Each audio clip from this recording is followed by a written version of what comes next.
ერთი ძალიან საყვარელი და ცუგებიდან რომელსაც ქუჩაში ხვდები უზარმაზარ ცუგებს და საერთოდ არავის არ ირჩიან, საერთოდ არავის არ იკარებია, თავისნებით არავის არ მიდიან და როცა მისთან მივდივარ პირიქით ვაწვალებ ვეთამაშები და ასე შემდეგ და ძაღლს აქვს თვალი გაკერილი ხალხო, ანუ ქუჩის ძაღლს რომელსაც გადატანილი აქვს აი ასეთი ოპერაცია ხო რომ რაღაც მოუვიდა, ზიანი მიუყენდა და თან კარგადაც არა გაკერილი ცოტა ეტყობა ისე სკრუპულოზოა და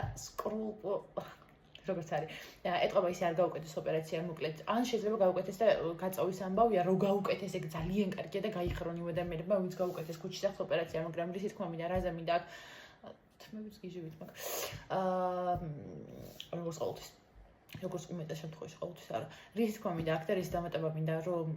რეალურად ქუჩის ძაღლსაც კი რომელსაც რაღაც მძიმე, რაღაც არასესიამოვნო, მტკივნეული მოვლენის გადატანა მოუწია ფიზიკურად უზარმაზარ ძაღლს, ანუ ისე უხარია მოფერება ადამიანის ყურადღება. ის მაინც არ გიგიათ აი კატებსა და ძაღლებს თუ არ ეფერება ადამიანი, მე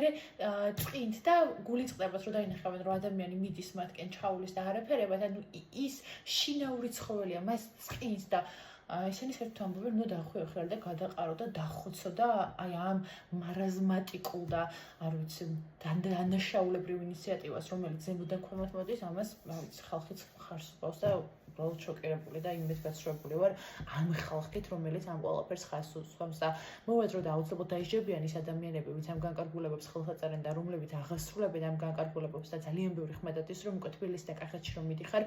ხალხი რომ რამდენიმე ტომარა ძაღლების საჭმელს ცლიდა, საერთოდ ძაღლები ფიზიკურად აღარ არსებობენ და არა უშავს აღდგება ამ მიმართულებით სამართლიანობა და აუცილებლად დიდი იმედი მაქვს რომ ეს ადამიანები მიეცემიან შესაბამის სისხლის სამართლებრივ და არა ადმინისტრაციულს და მათ იმედი არ ქონდათ რომ ადმინისტრაციულად შემოიფარგლებიან, მიეცემიან შესაბამის სისხლის სამართლებრივ პასუხისგებაში.